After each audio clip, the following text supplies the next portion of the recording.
I think so. Now we've had a look at the economic drivers that we get our trade ideas from when we're looking at, for an example, the manufacturing data. We looked at the break-even inflation rates. We look at the bond yield. The most important thing we need to also look at is oil prices, because oil prices have a big impact on the level of inflation that economies experience. Because consumer price index, which is the basket of goods that the governments monitor in terms of their prices, they have CPI, including food and energy prices, and then you have a core CPI, which strips out food and energy prices. And what you'll see, guys, is that energy prices have a big impact on headline inflation. So sometimes the central bank may have to start raising interest rates if oil prices are too high, because it causes inflation to really overshoot their target.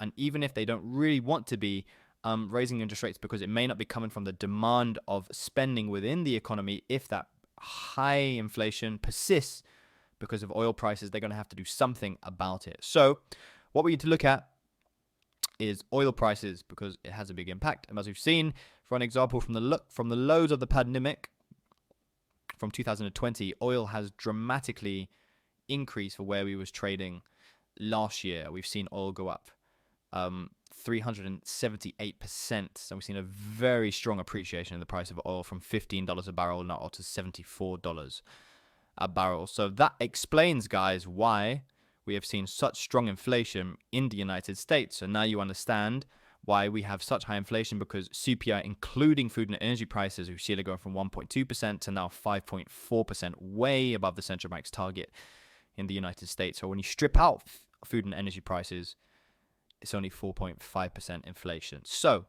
what we do is, once we monitor oil prices very closely, then we can get an idea as to, okay, so now we understand, if we're watching oil closely, and let's say oil is forecasted to go aggressively higher, and let's say analysts are saying oil's going to go up to $80 a barrel, $90 a barrel, you automatically know that's in a cream of inflation. And then when that does happen, guys, and the inflation expectations rise, then the markets are going to start to bet that the central banks are going to have to react.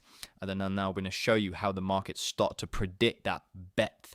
Sorry, when markets start betting, basically, that the central bank's going to have to do something with this inflation and potentially raise interest rates. So let's now move on to the interest rate video. Well, I'll break that down next, and we'll look at the interbank rate that the central bank sets. Thank you.